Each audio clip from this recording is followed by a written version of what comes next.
Hello my dear students, स्वागत करते हैं आप सभी लोगों का द ऑफिसर्स एकेडमी के इस यूट्यूब प्लेटफॉर्म पे, जिसमें इस समय भूगोल से संबंधित प्रश्नों का विश्लेषण चल रहा है। ये कक्षा लगभग रोज शाम को 5 या सवा 5 बजे लाइव होती है। कभी 5 बजे और कभी सवा 5 बजे का इसका टाइम रखा गया है, क्योंकि ऑफलाइन कक्षाओं से जब मैं मुक्त होता हूँ, फ्री होता हूँ, तो थोड़ा समय लग जाता है। तो सवा 5 के आसपास या कभी कभी थोड़ा आगे पीछे भी क्लास शुरू होती है। तो थोड़ा आप लोग इसका ध्यान रखें और कोऑपरेट भी कर लिया करें। हो सकता है कि कभी सवा 5 से 5-7 मिनट आगे भी हो जाए, 10 मिनट आगे भी हो जाए। चलिए, ये जो कक्षा है, इसमें हम लोग भारत के भूगोल का विश्लेषण कर रहे हैं। भारत के भूगोल के प्रश्नों को और साथ के साथ उसकी व्याख्या को देख रहे हैं। मैं आप लोगों को एक चीज बता देना चाहता हूं कि प्रश्न हो सकता है कि प्रश्नों की संख्या में कम रखूं, लेकिन प्रश्नों के साथ जो विश्लेषण होगा वो महत्वपूर्ण होगा। और एक प्रश्न के साथ उससे संबंधित सारी चीजों को हम लोग कवर करेंगे। सारे टीचर ऐसा ही करते हैं, हम भी ऐसा ही करेंगे कि मतलब प्रश्न लिया और प्रश्न के साथ सारे उसके संबंधित सारी चीजों का विश्लेषण ले लेंगे। तो हो सकता है कि नंबर ऑफ क्वेश्चन कम हो, लेकिन विश्लेषण जो होगा वो भरपूर होगा, वो आपके लिए पर्याप्त होगा। चलिए शुरू करते हैं। आज का ये जो सेशन है, इसको हम शुरू करते हैं, जिसमें भारत के भूगोल से संबंधित प्रश्नों को हम लोग देखेंगे। भारत के भूगोल से संबंधित प्रश्नों को हम देखने का प्रयास करेंगे। चलिए शुरू करते हैं। प्रश्न है यहां पर, प्रश्न है कि निम्नलिखित में से किसका सुमेल नहीं है। निम्नलिखित में से किसका सुमेल नहीं है। चंद्रप्रभा अभयारण्य।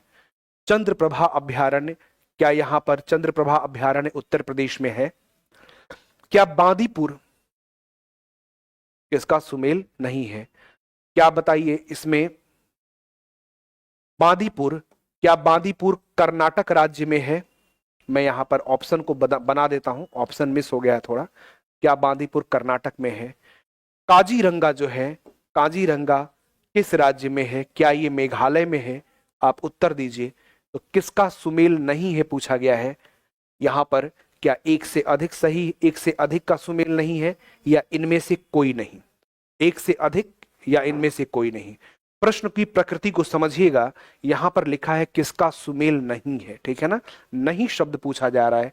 तो यहां पर जब बात आएगी एक से अधिक, तो एक से अधिक का मतलब एक से अधिक का सुमेल नहीं होना चाहिए, ठीक है ना। तो अब आप इसका उत्तर दीजिए, तब तक मैं आपको कुछ चीजें बताता हूं। उत्तर प्रदेश राज्य की जब बात आ रही है, तो यहां पर उत्तर प्रदेश में एक दुधवा राष्ट्रीय पार्क है। उत्तर प्रदेश में है दुधवा राष्ट्रीय park, Dudhwa national park. Dudhwa राष्ट्रीय पार्क जो उत्तर प्रदेश का है, यहां पर याद रखिएगा, यहां पर बाघ अभयारण्य है। ये एक बाघ अभयारण्य है। उत्तर प्रदेश में एक बाघ अभयारण्य माना जाता है, जिसे हम दुधवा राष्ट्रीय पार्क के नाम से जानते हैं। इसके अलावा बांदीपुर, बांदीपुर जो है, तो क्या ये कर्नाटक में है? आप बताइए। कर्नाटक में एक और महत्वपूर्ण है जिसको बानेरघट्टा बोलते हैं। बानेरघट्टा, तो बानेरघट्टा जो अभयारण्य है, ये कर्नाटक में ही है। बानेरघट्टा नाम का अभयारण्य कहां पर है? तो कर्नाटक में है। काजीरंगा, काजीरंगा क्या ये मेघालय राज्य में है? इसके बारे में आप उत्तर दीजिए। प्रश्न है कि इसमें से किसका सुमेल नहीं है। देखिए, चंद्रप्रभा जो है, चंद्रप्रभा उत्तर प्रदेश के चंदौली जिले में है, तो ये तो है, इसका सुमेल यहां पर स्थापित है। बांदीपुर जो है ये कर्नाटक में है, बांदीपुर कर्नाटक में है, बिल्कुल इसका भी सुमेल स्थापित है। और यहाँ पे बानेरघट्टा जो भी है, ये भी कर्नाटक राज्य में। काजीरंगा जो है ये मेघालय में नहीं है। काजीरंगा के लिए आपने पढ़ा होगा, ये असम राज्य में है। काजीरंगा जो है ये असम राज्य में है। और जब हम असम की बात करते हैं, तो आप ये भी ध्यान दीजिए कि काजीरंगा तो असम में है ही, असम में ही काजीरंगा असम में है, और असम में ही एक मानस अभयारण्य भी है। मानस अभयारण्य जो है ये असम राज्य में ही है। मानस अभयारण्य असम राज्य में है, ठीक है। और यहां पर मानस नाम की नदी बहती है। जो मानस अभयारण्य है, यहां पर मानस नाम की नदी प्रवाहित होती है।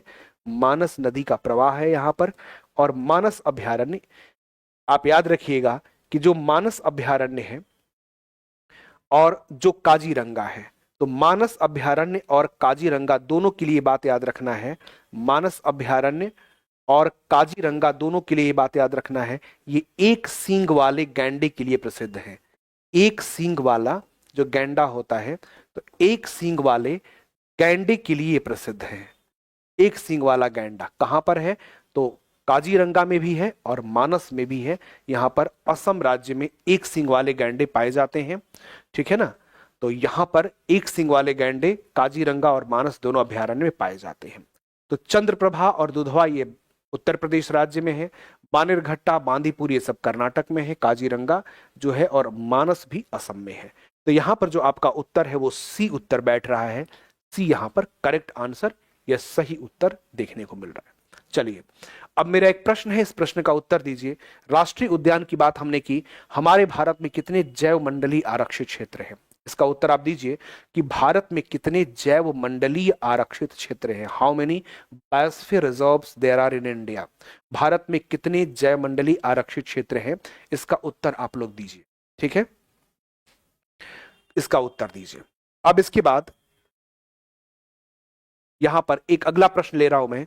ऋतु प्रवास प्रचलित है, बड़ा अच्छा प्रश्न है। ऋतु प्रवास प्रचलित है, ऋतु प्रवास, सीजनल माइग्रेशन जिसको इंग्लिश में अगर बात करें तो इसको सीजनल माइग्रेशन कहा जाता है। सीजनल माइग्रेशन, तो सीजनल माइग्रेशन कहां पर प्रचलित है, किस जगह पे प्रचलित है? ध्यान रखिए, सीजनल माइग्रेशन ऋतु प्रवास भीलों में प्रचलित है, मतलब भील जनजाति में प्रचलित है, या भोटिया जनजाति में प्रचलित है, या कुकी में प्रचलित है, या एक से अधिक, या इनमें से कोई नहीं? किस जनजाति में, किस जनजाति में ऋतु प्रवास मतलब सीजनल माइग्रेशन की प्रक्रिया जो है वो प्रचलित है? इसका उत्तर आपको देना है ऋतु प्रवास। ये जो ऋतु प्रवास होता है आप इसको समझिए थोड़ा। ऋतु प्रवास जो होता है, ये ऋतु प्रवास हमें, ऋतु प्रवास जो होता है ये पर्वतीय क्षेत्रों में देखा जाता है। पर्वतीय क्षेत्रों में ये देखने को मिलता है। पर्वतीय क्षेत्रों में मतलब हिमालय पर्वतीय क्षेत्रों कहे तो ज्यादा उचित होगा। हिमालय पर्वतीय क्षेत्रों में ये देखने को मिलता है ऋतु प्रवास।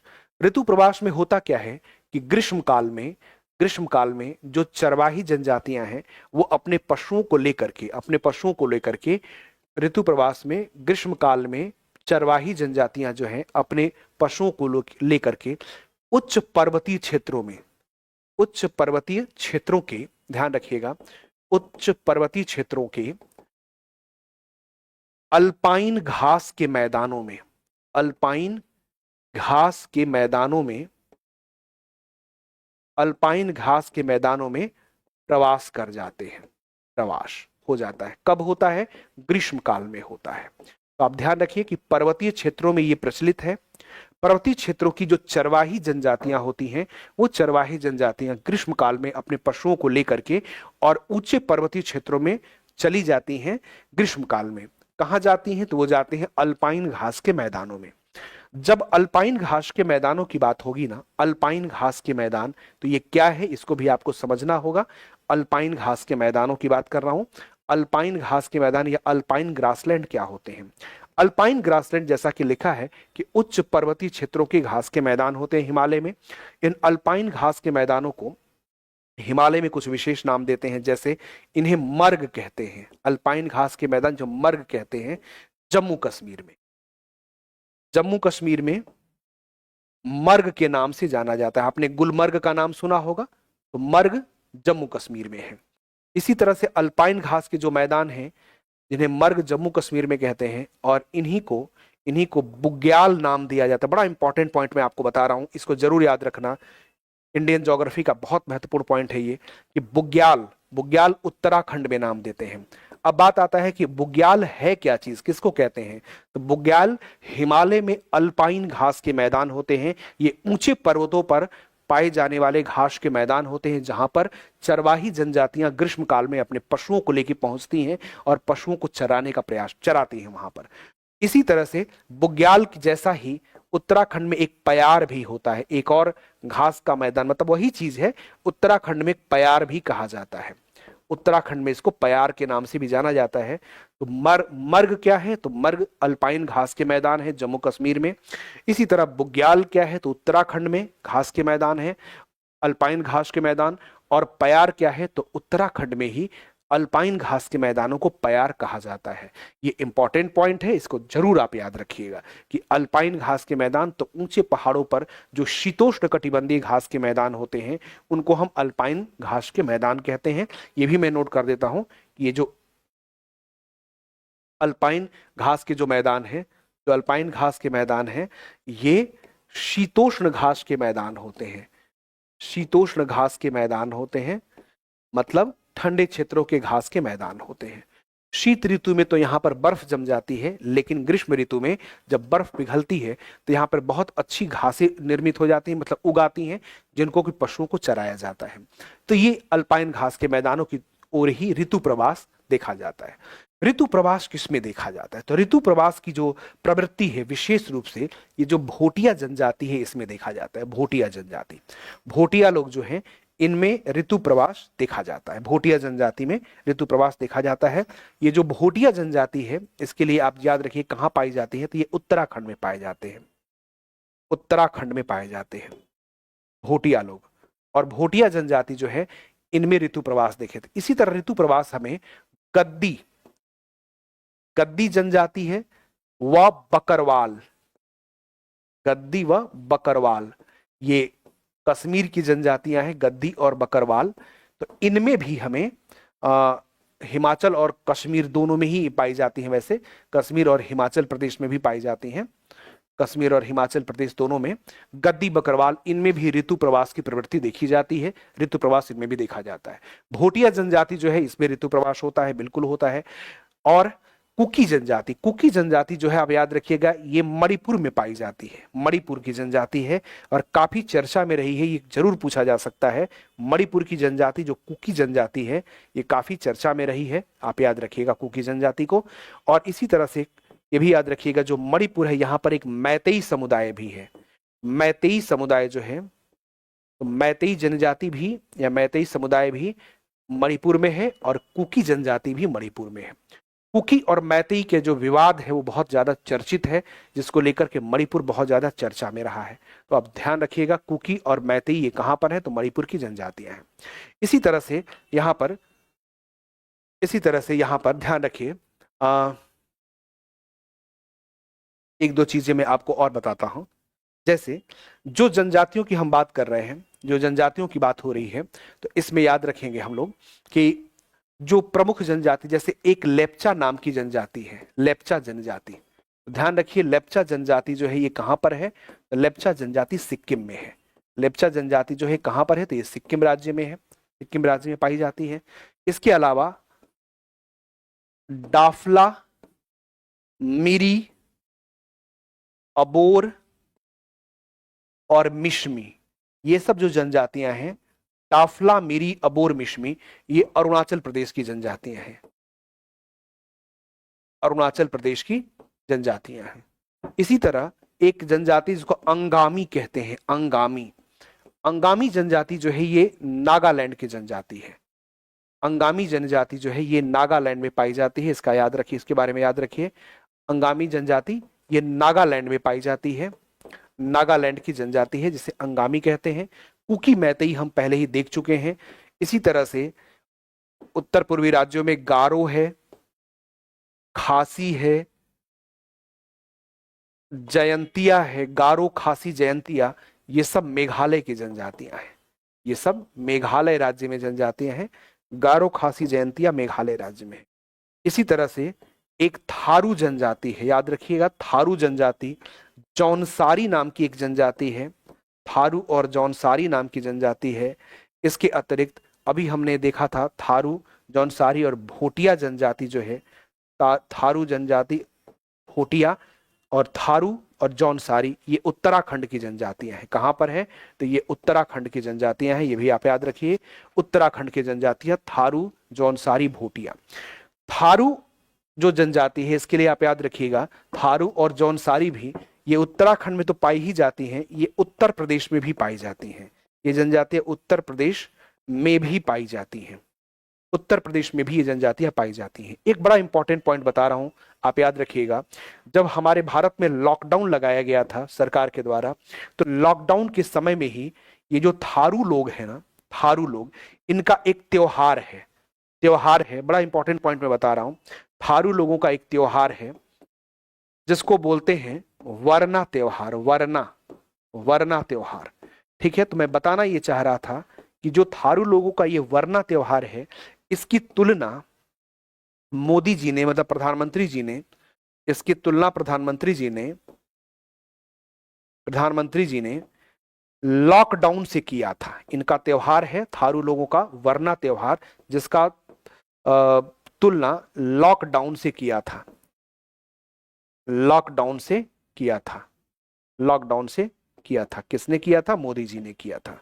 तो याद रखिएगा, ये बड़ा इंपॉर्टेंट पॉइंट आपको बताया मैंने कि थारू लोगों का एक त्योहार है जिसको वरना त्योहार कहते हैं, ठीक है ना। और जो थारू लोगों का वरना त्योहार है, इसकी तुलना प्रधानमंत्री जी ने की थी, किससे? लॉकडाउन से किया था। इसमें होता क्या है कि ये जो थारू लोग होते हैं, वो एक दिन के लिए जिस दिन त्योहार मनाते हैं, उस दिन अपने घर से बाहर नहीं निकलते हैं, घर में रहते हैं, प्रकृति को कोई नुकसान नहीं पहुंचाते हैं, कोई चीज प्रकृति से को तोड़ते नहीं, फूल पत्ते वगैरह नहीं तोड़ते हैं, फल नहीं तोड़ते हैं। तो एक तरह से इसको लॉकडाउन की संज्ञा दी गई थी। एक तरह का लॉकडाउन ही हो अपने आप में, कहीं कोई जाता नहीं, अपने घर में निवास करता है। तो इसकी तुलना लॉकडाउन से प्रधानमंत्री जी ने की थी। पूछा जा सकता है कि वरना त्योहार कौन सी जनजाति मनाती है? आप याद रखिएगा, वरना त्योहार थारू जनजाति जो है वो मनाती है। इसके अतिरिक्त और भी बहुत सारी चीजें हैं जो बताया जा सकता है यहाँ पर। जैसे आप याद रखिए, एक महत्वपूर्ण जनजाति है जिसको टोडा जनजाति कहते हैं। टोडा जनजाति, जो टोडा जनजाति है, ये कहाँ निवास करती है? ये महत्वपूर्ण है, ये तमिलनाडु में निवास करती है। टोडा जनजाति जो है ये तमिलनाडु में निवास करती है। और ये भी आप याद रखिएगा, ये नीलगिरी पहाड़ी पर निवास करते हैं।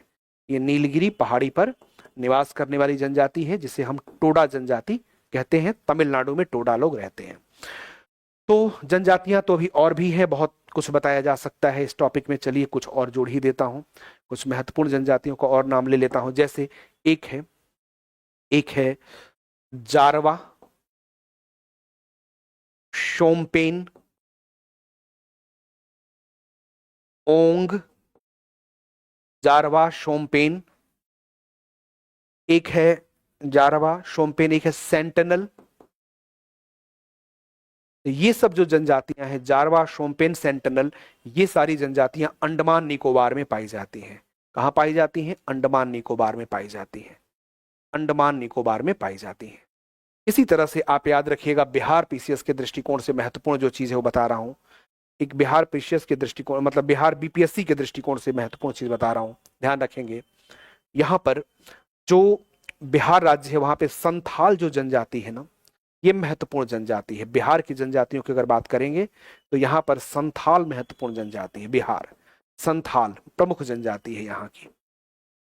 संथाल जो जनजाति है, इसके लिए याद रखिएगा, ये बिहार राज्य की प्रमुख जनजाति है। संथाल के साथ साथ यहाँ पर कुछ हद तक ओरांव नाम की जो जनजाति है वो भी पाई जाती है। ओरांव भी पाई जाती है, लेकिन जो मुख्य जनजाति यहाँ पर है वो है संथाल जनजाति।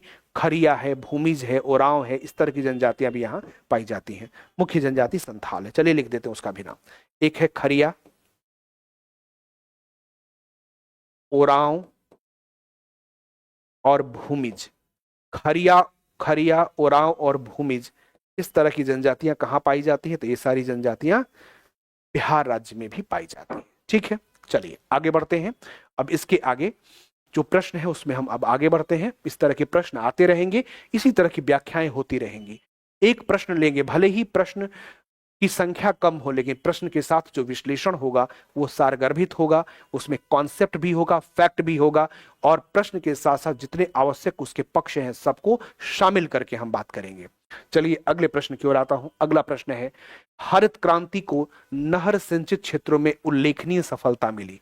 एक कथन कारण आधारित प्रश्न है, लेकिन चलिए टीआरई में तो कथन कारण आधारित प्रश्न नहीं पूछा जाता है, लेकिन इसके प्रश्न को लेने का कारण यह है कि आपको कुछ इससे संबंधित इंपॉर्टेंट चीजें बताई जा सके। चलिए, तो हरित क्रांति को नहर सिंचाई क्षेत्रों में उल्लेखनीय सफलता मिली, मतलब जिन क्षेत्रों में नहरों से सिंचाई होती है उन क्षेत्रों में हरित क्रांति को विशेष सफलता मिली। ये बात सही है। अगर मान लीजिए आपको यही प्रश्न पूछ लिया जाता है कि हरित क्रांति को सफलता किस प्रकार के सिंचित क्षेत्रों में हुई, शुष्क क्षेत्रों में हुई या तालाब सिंचित क्षेत्रों में हुई या नहर सिंचित क्षेत्रों में हुई, ठीक है ना, नलकूप सिंचित क्षेत्रों में हुई, तो हरित क्रांति को सफलता कहां पे मिली? जो नहर सिंचित क्षेत्र है वहां पर सफलता मिली थी। ठीक है ना, तो नहर सिंचित क्षेत्रों में उल्लेखनीय सफलता मिली, बात सही है। अगला है नहर सिंचाई का सबसे सस्ता व सुरक्षित स्रोत है। नहर जो है वो सिंचाई का सस्ता और सुरक्षित स्रोत है। देखिए, न ये सस्ता है न सुरक्षित है। सुरक्षित तो ये बिल्कुल भी नहीं है, क्योंकि ये सुरक्षित नहीं है। क्यों नहीं है आप समझिए। जब नहर सिंचाई करते हैं ना, तो नहर सिंचाई की वजह से एक तो जल का अपव्यय होता है। जल का अपव्यय होता है, बहुत अधिक जो जल है वो नष्ट हो जाता है, इधर उधर फैल जाता है। इसके अतिरिक्त याद रखिएगा, जो नहर सिंचाई होती है, नहर सिंचाई की वजह से जल जमाव की समस्या भी उत्पन्न होती है। जल का जमाव होता है। ये सब चीजें पूछी जा सकती हैं कि नहर सिंचाई की समस्या क्या है। तो नहर सिंचाई में ध्यान रखिए, जल जमाव की समस्या देखी जाती है, वाटर लॉगिंग की प्रॉब्लम होती है, जल जमाव होता है। इसके अलावा जब जल जमाव होगा तो जो भूमि होती है, भूमि में लवणीयता व क्षारीयता में वृद्धि होती है। भूमि में लवणीयता व क्षारीयता में वृद्धि हो जाती है। ध्यान रखिए इस चीज का, क्षारीयता में वृद्धि, लवणीयता व क्षारीयता में वृद्धि हो जाती है। तो इस चीज को आपको ध्यान रखना है कि नहर सिंचाई जो है ये हमारे लिए बहुत उपयोगी नहीं है। नहर सिंचाई से समस्याएं खड़ी होती हैं। नहरों से सिंचाई तो हो जाती है, लेकिन एक तो जल जमाव होता है, ऊपर से जब जल जमाव होता है तो पानी रिस के नीचे जाता है। बाद में जब मौसम शुष्क होता है, जब ड्राई होता है, गर्मी का सीजन आता है, तो पानी नीचे से ऊपर आता है और जमीन के नीचे से जो चट्टानी परतें हैं उनमें जो नमक होता है, उस नमक को घोल लेता है पानी, और घोल के ऊपर आ जाता है। नमक को घोल के पानी ऊपर आ जाता है। तो इस तरह से जब नहर सिंचाई होती है तो इसमें क्या होता है, जल का जमाव होता है, और जब पानी नीचे से ऊपर आता है तो नमक घोल के ऊपर लाके मिट्टी में नमक की मात्रा को बढ़ा देता है। तो इसी वजह से मिट्टी में या भूमि में लवणीयता व क्षारीयता में वृद्धि हो जाती है। तो हरित क्रांति को नहर सिंचाई में सफलता तो मिली, लेकिन ये कोई अच्छा स्रोत नहीं है, सुरक्षित स्रोत नहीं है। तो यहाँ पर अगर हम देखें, यहाँ पर अगर हम देखें तो यहाँ एक तो सही है, ए सही है, ए सही है, परंतु आर गलत है। ए सही है लेकिन आर गलत है, ठीक है ना, ये है ना, सी इसका सही उत्तर है। ए सही है और आर गलत है। यहां पर पहला सही है, दूसरा गलत है। यहां ध्यान रखिएगा इस चीज का। अब इसके बाद हम यहां पर कुछ फैक्ट्स भी यहां पे मैं जोड़ देता हूं, कुछ महत्वपूर्ण फैक्ट्स भी जोड़ देता हूं। कुछ यहां पर ध्यान दीजिए। अगर कभी पूछा जाए कि नहर सिंचाई का प्रतिशत सर्वाधिक, तो याद रखिएगा, नहर सिंचाई का अगर प्रतिशत सर्वाधिक देखें तो वो जम्मू कश्मीर में, जम्मू कश्मीर में। आपको लगेगा कि ऐसा कैसे हो सकता है, लेकिन ऐसा है। जम्मू कश्मीर में सभी सिंचित क्षेत्रों में नहर सिंचाई ज्यादा होती है, उसका परसेंटेज ज्यादा है। इसी तरह अगर नलकूप सिंचाई की बात करें, नलकूप सिंचाई की बात करें तो यहां पर उत्तर प्रदेश का स्थान आता है। उत्तर प्रदेश नलकूप सिंचाई के मामले में नंबर 1 है। इसी तरह से अगर हम तालाब सिंचाई की बात करें, तालाब सिंचाई, तो तालाब सिंचाई की अगर हम बात करें तो याद रखिएगा, जो तमिलनाडु राज्य है, तमिलनाडु, इसमें सर्वाधिक तालाब सिंचाई होती है। तालाब सिंचाई पे प्रश्न पूछा जाता है कि तालाब सिंचाई कहां होती है सबसे ज्यादा, तो याद रखेंगे तमिलनाडु में तालाब सिंचाई होती है। ठीक है, तो चलिए बढ़ते हैं हम आगे। तालाब सिंचाई तमिलनाडु में प्रसिद्ध है, इसको याद रखिएगा। अगला प्रश्न है कि हिमालय पर्वत निर्माण के संदर्भ में गोमती नदी एक है। गोमती नदी के बारे में प्रश्न पूछा जा रहा है कि गोमती नदी किस तरह की नदी है। गोमती नदी ये किस तरह की नदी है? क्या ये प्रत्यानुवर्ती नदी है? प्रत्यानुवर्ती, ऑब्सिक्वेंट, प्रत्यानुवर्ती, या ये अनुवर्ती नदी है? अनुवर्ती, अनावृत नहीं, अनुवर्ती नदी, अनुवर्ती नदी है। ठीक है, अनुवर्ती नदी, जिसको हम कंसिक्वेंट रिवर कहते हैं। कंसिक्वेंट रिवर अनुवर्ती नदी है, या ये पूर्वानुवर्ती नदी है, जिसको हम एंटीसीडेंट रिवर कहते हैं, एंटीसीडेंट रिवर, एंटीसीडेंट धारा है। तो क्या यहां पे सही होगा कि हिमालय पर्वत के निर्माण के संदर्भ में बात करें तो गोमती कैसी नदी है? गोमती क्या प्रत्यानुवर्ती है, अनुवर्ती है, या पूर्वानुवर्ती नदी है? किस प्रकार की नदी है गोमती? या एक से अधिक, या इनमें से कोई नहीं? क्या इसका सही उत्तर होगा? आप उत्तर पहचानिए और उत्तर दीजिए कि हिमालय पर्वत निर्माण के संदर्भ में गोमती कैसी नदी है। गोमती नदी की बात हो रही है कि गोमती कैसी नदी है, ध्यान रखिए किस प्रकार की नदी है ये। प्रत्यानुवर्ती नदी, प्रत्यानुवर्ती वो नदी होती है जो मुख्य नदी के विपरीत दिशा में बह रही हो। जैसे मान लीजिए एक नदी यहां से इधर बह रही है, इससे मिलने वाली कोई नदी इसके विपरीत दिशा में बहते हुए इसमें आके मिले। अगर ऐसे एक नदी बह रही है और कोई नदी विपरीत दिशा में बहते हुए से आके मिले तो इसको हम प्रत्यानुवर्ती या ऑब्सिक्वेंट रिवर कहा जाता है। इसी तरह से ध्यान रखिएगा, जो अनुवर्ती नदी है, अनुवर्ती नदी ढाल का अनुसरण करती है। जो स्लोप होते हैं, जो ढाल होते हैं, ढाल का अनुसरण करने वाली नदी होती है जिसको हम अनुवर्ती नदी कहते हैं। जैसे मान लो गोदावरी है, कृष्णा है, कावेरी है, ये सब नदियां प्रायद्वीपीय ढाल का अनुसरण करती हैं। जैसे जमीन का ढाल है उस ढाल के अनुरूप प्रवाहित होती हैं। इसी तरह से जो पूर्वानुवर्ती नदी होती है, पूर्वानुवर्ती नदी किसी भी संरचना के बनने से पहले बह रही होती है और अपना मार्ग परिवर्तित नहीं करती है, संरचना के निर्माण के बावजूद भी उसी जगह पे बहती रहती है। इसी चीज को थोड़ा सा कुछ डायग्राम्स के माध्यम से भी हम समझ सकते हैं। थोड़ा आप ध्यान दें इस चीज के बारे में, समझाने का प्रयास करता हूं। सबसे पहले जो है पूर्ववर्ती नदी, उसके बारे में देखते हैं। पूर्ववर्ती नदी कौन सी है और क्या उसकी विशेषता है? पूर्ववर्ती नदी, पूर्ववर्ती नदी। अब जो पूर्ववर्ती नदी जिसको हम एंटीसीडेंट रिवर कहते हैं, जैसे मान लो कोई पर्वतीय क्षेत्र है, अब किसी पर्वतीय क्षेत्र से वो नदी निकल के प्रवाहित हो रही है, अपने मार्ग में प्रवाहित हो रही है इस तरह से, ठीक है, अपने मार्ग में प्रवाहित हो रही है वो नदी। अब जब अपने मार्ग में प्रवाहित हो रही है और इस नदी के मार्ग में जो जमीन है, जो भूमि है, उसमें उत्थान हो रहा है, मतलब भूमि ऊपर उठ रही है। मतलब मार्ग में नदी प्रवाहित हो रही है लेकिन भूमि जो है बीच में दबाव की वजह से मान लीजिए ऊपर उठ रही है। तो जब जमीन ऊपर उठ रही होगी तो दो स्थितियां हो सकती हैं, या तो नदी का मार्ग अवरुद्ध हो जाएगा, नदी का मार्ग रुक जाएगा, अवरुद्ध हो जाएगा, और या तो नदी इसको काट करके अपना रास्ता बना लेगी। दो ही स्थिति होगी। जैसे मान लीजिए कोई नदी प्रवाहित हो रही है, बीच का भाग अगर ऊपर उठ रहा है, तो यहां पर बीच का भाग अगर ऊपर उठ रहा है, नदी के मार्ग के, नदी के रास्ते में बीच की जमीन ऊपर उठ रही है। अब इस कंडीशन में आप समझिए कि मान लीजिए कि नदी प्रवाहित होगी तो दो ही स्थिति हो सकती है, या तो नदी का रास्ता बाधित हो जाएगा, जमीन ऊपर उठ गई, नदी का रास्ता बाधित हो गया, और नहीं तो नदी इसको जमीन को काट करके अपना रास्ता बना लेगी, रास्ता बना करके बहती चली जाएगी। जैसे मान लीजिए ये एक पहली स्थिति है। अब इसी में एक दूसरी स्थिति क्या हो सकती है, इसी की जो दूसरी स्थिति है वो क्या हो सकती है, तो इसको समझिए।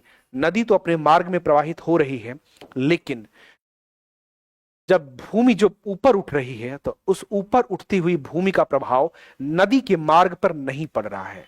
नदी अपने मार्ग में प्रवाहित हो रही है लेकिन ऊपर उठती हुई भूमि का प्रभाव नदी के मार्ग पर नहीं पड़ रहा है, और नदी उस जमीन को काट करके अपना रास्ता बना लेती है। नदी उस जमीन को काट करके, उस भूमि को काट के अपना एक मार्ग बना लेती है, एक रास्ता बना लेती है। और इस तरह से जब नदी भूमि को काट के अपना रास्ता बना लेती है, मार्ग बना लेती है, तो आप देखेंगे यहां पर एक घाटी का निर्माण होता है। और ये जो घाटी होती है इसे कहते हैं वी आकार की घाटी, वी आकार की घाटी। अब ये जो वी आकार की घाटी है, यही जब ज्यादा गहरी और विस्तृत होती है, इसी को हम गॉर्ज के नाम से जानते हैं। गॉर्ज, या इसको हम और बृहत हो तो कैनियन भी कह सकते हैं। गॉर्ज या कैनियन भी कहते हैं, या महाखड्ड भी कहते हैं, महाखड्ड भी कहा जाता है। तो जब नदी अपने मार्ग से प्रवाहित होते हुए भूमि को काट करके अपना रास्ता बना लेती है, मार्ग को, भूमि को काट करके अपना एक रास्ता, एक मार्ग तैयार कर लेती है, तो इस तरह से आप देख सकते हैं कि वी आकार की, वी शेप की वैली बन जाती है। और ये जो वी शेप की वैली बनती है, वी आकार की घाटी बनती है, इस तरह से नदी मार्ग में जो वी आकार की घाटी का निर्माण होता है, इस तरह से इसको हम गॉर्ज या कैनियन के नाम से जानते हैं। ये जो नदी मार्ग में वी आकार की घाटी ऐसे बनती है, इसको गॉर्ज या कैनियन के नाम से जाना जाता है। और ऐसी नदियां जो जहां पहले बह रही थी उसी जगह बहती रह जाती हैं। भूमि के ऊपर उठने का मार्ग, जमीन के ऊपर उठने का उनके मार्ग पर कोई प्रभाव नहीं पड़ता है। ऐसी नदियों को, हम ध्यान रखिएगा, बड़ा इंपॉर्टेंट पॉइंट बता रहा हूं, ऐसी नदियों को पूर्ववर्ती नदी कहते हैं। ऐसी नदियां जो हैं वो पूर्ववर्ती नदियां होती हैं, पूर्ववर्ती नदी या एंटीसीडेंट रिवर। जो पूर्ववर्ती नदी है, अगर इसके उदाहरण की बात की जाए, क्योंकि उदाहरण तो बहुत बार पूछा हुआ है, तो आप ध्यान रखिए पूर्ववर्ती नदी का जो उदाहरण है यह है सिंधु नदी। भारत में जो सिंधु नदी है पूर्ववर्ती नदी का उदाहरण है। सतलज नदी जो है वो पूर्ववर्ती नदी का उदाहरण है। भारत में जो भारत से होके बहने वाली जो ब्रह्मपुत्र नदी है ये भी इसी तरह का उदाहरण है। जो कोसी नदी है वो भी इसी का उदाहरण है, ठीक है ना। तो इस तरह से सिंधु, सतलुज, ब्रह्मपुत्र, कोसी आदि नदियां जो है वो पूर्ववर्ती नदी का उदाहरण है, ठीक है ना। एंटीसीडेंट रिवर का उदाहरण है। पूर्ववर्ती नदी मतलब ऐसी नदियां जो भूमि को काट करके अपना रास्ता बना लेती हैं और वो उसी मार्ग पर बह रही होती हैं जहां पर पहले बहती थी। जमीन के ऊपर उठने का कोई फर्क नहीं आया, कोई उनके मार्ग में कोई परिवर्तन नहीं हुआ। अगर उदाहरण के लिए मैं आपको थोड़ा सा बताऊं, जैसे अगर आप देखें,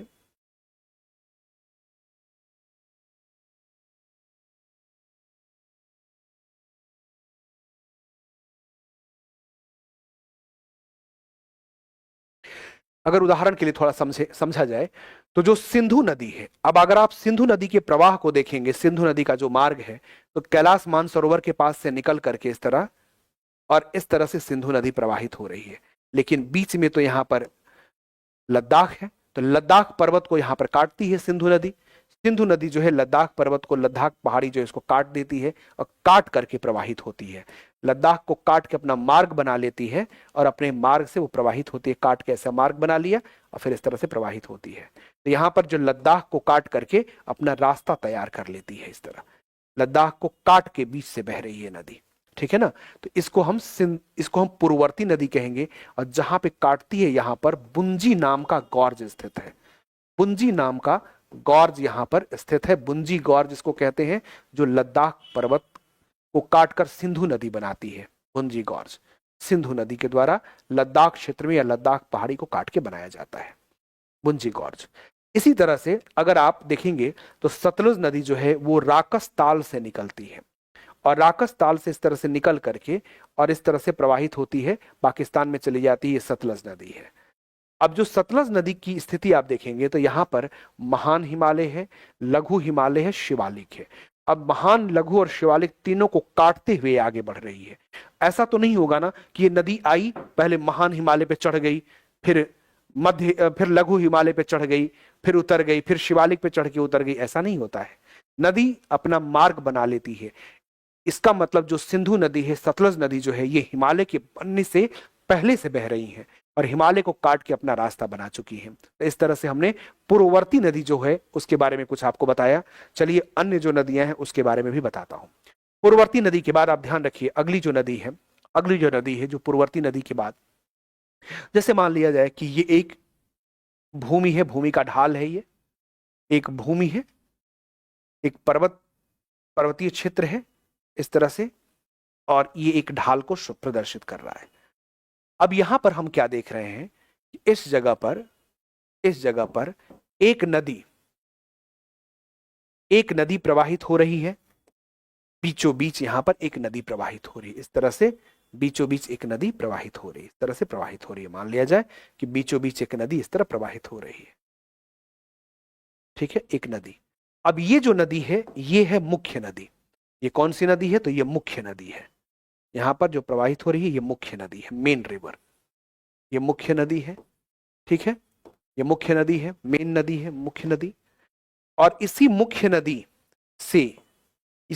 नदी से अगर कोई और नदी, कोई दूसरी नदी आकर के, इसी मुख्य नदी से कोई दूसरी नदी आकर के इस तरह 90 डिग्री के एंगल पर जब मिलती है ना, 90 डिग्री के एंगल पर जब इस तरह से मिलती है, 90 डिग्री के एंगल पे मतलब कोई मुख्य नदी है और उससे कोई 90 डिग्री के एंगल पे जाके मिलती है, तो इस नदी को हम परवर्ती नदी कहते हैं। परवर्ती नदी, परवर्ती नदी, ठीक है ना। परवर्ती नदी 90 डिग्री के एंगल पे जो मिलती है उसको हम परवर्ती नदी कहते हैं। परवर्ती नदी, ठीक है ना, परवर्ती नदी कहते हैं, या इसको हम सब्सिक्वेंट रिवर, सब्सिक्वेंट रिवर भी कह सकते हैं। तो मैं यहां पर आपको परवर्ती नदी के बारे में बताना चाह रहा था कि परवर्ती नदी क्या होती है। तो परवर्ती नदी को आप समझ लीजिए, जो सब्सिक्वेंट रिवर होती है, तो सब्सिक्वेंट जो नदी होती है, रिवर जो होती है, ये किसी भी अपनति वाले क्षेत्रों से निकलते हैं। अपनति मतलब जैसे जमीन का ढाल है इस तरह, तो बीच में यहां पर एक पहाड़ी हो सकती है, यहां पहाड़ी, बीच में घाटी हो सकती है। तो बीच में घाटी है, इधर भी पहाड़ी है, इधर भी पहाड़ी है, तो ये एक ऊंचा क्षेत्र है, ऊंची भूमि है, और इस ऊंचे भूमि से नदी आ करके और मुख्य नदी में मिल जाती है, इसको हम परवर्ती नदी कहते हैं। इसके लिए ध्यान रखिए, ये नदियां मुख्य नदी से, ये नदियां मुख्य नदी से, ये नदियां मुख्य नदी से 90 डिग्री के 90 डिग्री के कोण पर मिलती हैं। 90 डिग्री के कोण पर मिलती हैं, मतलब ये ऐसी नदियां हैं जो मुख्य नदी से 90 डिग्री के एंगल पर मिलती हैं, 90 डिग्री के कोण बना करके मिलती हैं। ध्यान रखिए इस चीज को, ठीक है ना, परवर्ती नदी। अब इसके बाद एक नदी और यहां पर आपको एक्सप्लेन कर दूं, एक और नदी बता देता हूं। एक होती है हाँ, जैसा कि क्वेश्चन में भी उसका शायद जिक्र है, देख लीजिए क्वेश्चन में भी है ना, हाँ, प्रत्यानुवर्ती नदी। तो चलिए इसको भी थोड़ा बता दूं, प्रत्यानुवर्ती नदी क्या होती है। देखिए, प्रत्यानुवर्ती नदी, लेकिन प्रत्यानुवर्ती को बताने से पहले कम से कम इसका एग्जाम्पल तो बता दूं मैं, परवर्ती नदी के उदाहरण तो बता दूं आपको। इसके उदाहरण की अगर हम बात करेंगे, परवर्ती नदी के उदाहरण की, तो जैसे जैसे जो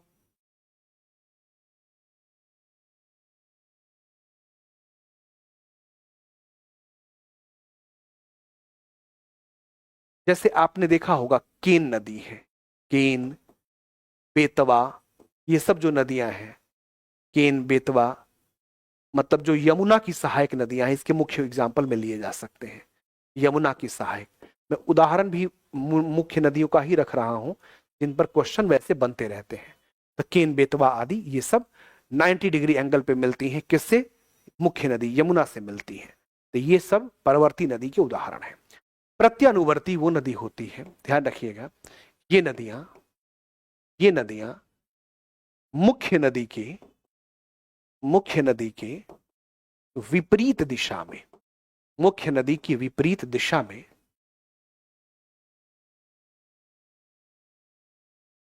प्रवाहित होती हैं।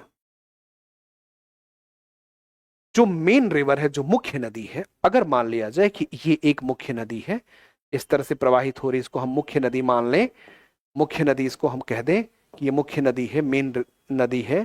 तो जो परवर्ती नदी होगी, जो ऑब्सिक्वेंट रिवर होगी, ऑब्सिक्वेंट रिवर, वो कैसे इससे मिलेगी। तो ऑब्सिक्वेंट रिवर, नदी तो मुख्य नदी ऐसे बह रही है, ये नदी की दिशा है, इस तरह से नदी की दिशा है, लेकिन ऑब्सिक्वेंट रिवर इसमें कैसे मिलेगी, इस तरह से, ऐसे कहीं आके उल्टी दिशा में जाके ऐसे मिलेगी, मतलब उल्टी दिशा से आके मिलेगी।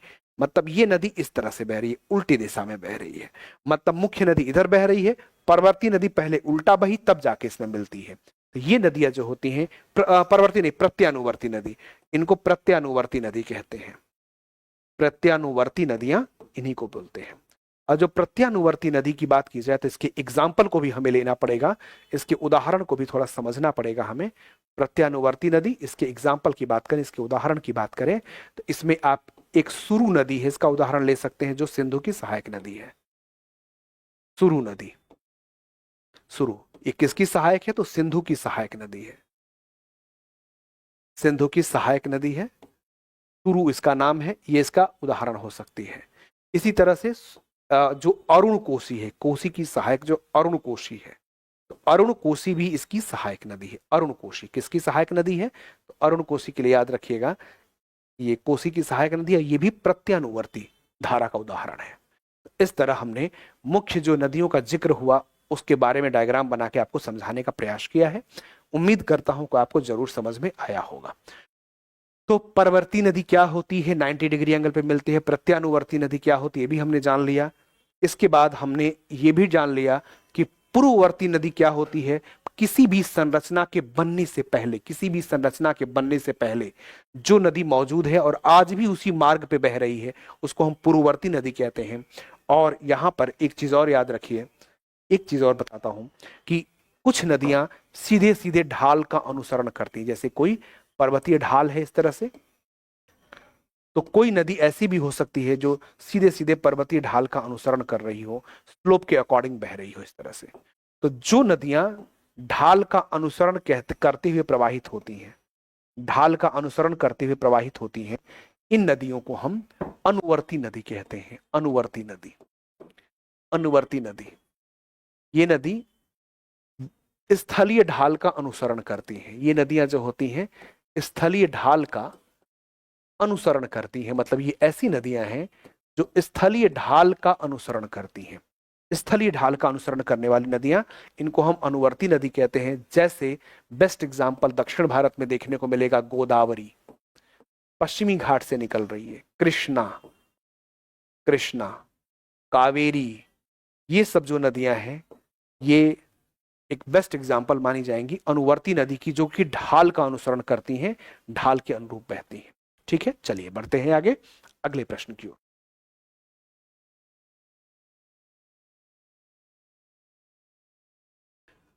तो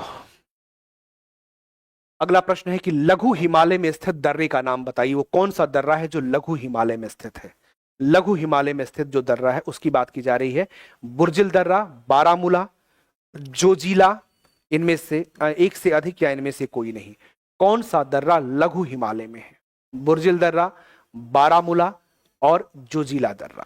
बुर्जिल दर्रा, बारामूला और जोजिला दर्रा, इसमें से कौन सा लघु हिमालय में स्थित है? बताइए इसका उत्तर। लघु हिमालय की जब बात आती है, लघु हिमालय, तो यहां पर एक दर्रा है जिसका नाम है पीर पांजाल। पीर पांजाल दर्रा, लघु हिमालय में एक दर्रा है जिसका नाम है पीर पांजाल दर्रा, जम्मू कश्मीर में। इसी तरह इसमें एक दर्रा है जिसका नाम है रोहतांग दर्रा। रोहतांग दर्रा, और रोहतांग दर्रा जो है ये भी लघु हिमालय में है।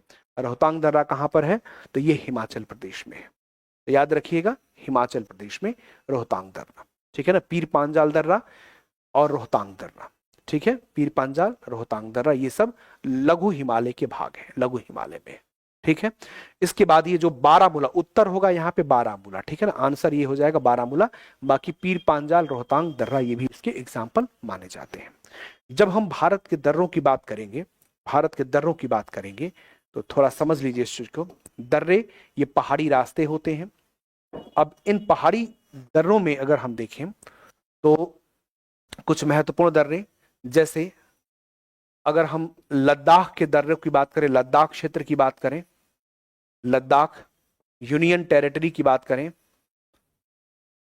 लद्दाख यूनियन टेरिटरी की बात करें, तो यहां पर कई सारे दर्रे हैं। जैसे कराकोरम दर्रा, कराकोरम दर्रा। ठीक है, कहां पर है? तो कराकोरम श्रेणी में कराकोरम दर्रा है। कराकोरम दर्रा ये कराकोरम श्रेणी में है, कराकोरम दर्रा। मेन बस लिख रहा हूं। इसके बाद अगर हम महान हिमालय की बात करें, महान हिमालय, तो महान हिमालय में जो दर्रे हैं इसमें आप याद रखिएगा, एक है बुर्जिल दर्रा, बुर्जिल दर्रा। ठीक है, बुर्जिल दर्रा जो है ये जम्मू कश्मीर को, जम्मू कश्मीर को ये गिलगित बाल्टिस्तान से जोड़ता है, गिलगित बाल्टिस्तान से कनेक्ट करता है, जोड़ता है। इसी तरह यहां पर, इसी तरह यहां पे जोजिला दर्रा भी है, जोजिला दर्रा। जोजिला दर्रा जो है उसके लिए आप याद रखेंगे, जोजिला पास या जोजिला दर्रा जो है ये जम्मू कश्मीर को या श्रीनगर को, यहां जम्मू कश्मीर की जगह श्रीनगर लिखना ज्यादा उचित रहेगा, श्रीनगर। इसी तरह ये भी श्रीनगर को याद रखिएगा, श्रीनगर को ये कनेक्ट करता है किससे? तो जोजिला दर्रा जो है श्रीनगर को लेह से जोड़ता है।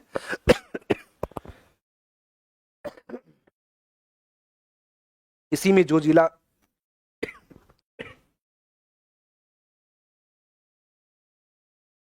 जोजिला सुरंग इसी में बनाई गई है, जोजिला दर्रा में ही।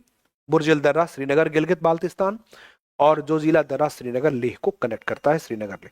इसी तरह इसी महान हिमालय में ही एक शिपकीला नाम का दर्रा है।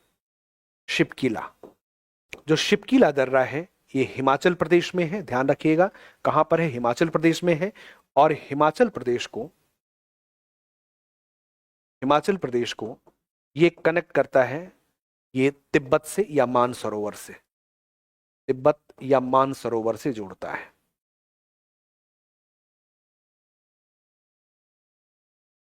इसी तरह से शिपकीला दर्रे के बाद अब हम बात करें तो उत्तराखंड में जो प्रमुख दर्रे हैं उनकी बात करते हैं। जैसे मानाला है, मानाला, नीति दर्रा है, नीति पास है, मांगसाधुरा है,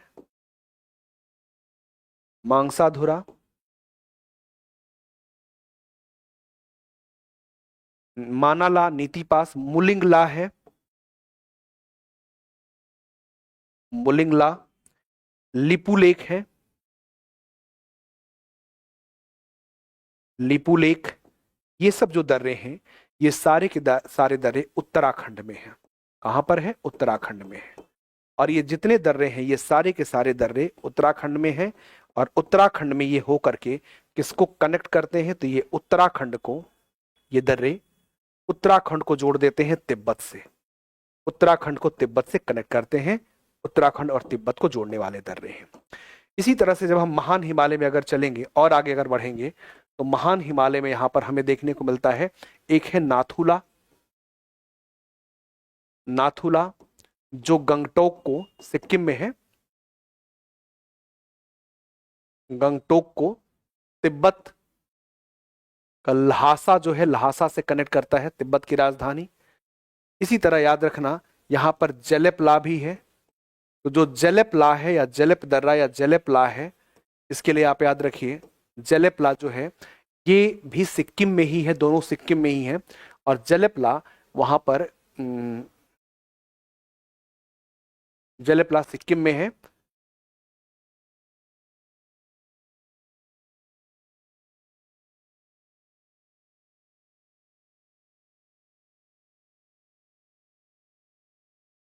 सिक्किम तिब्बत को कनेक्ट कर रहा है, ठीक है, सिक्किम तिब्बत को जोड़ता है जेलेपला दर्रा, सिक्किम और तिब्बत को कनेक्ट करेगा।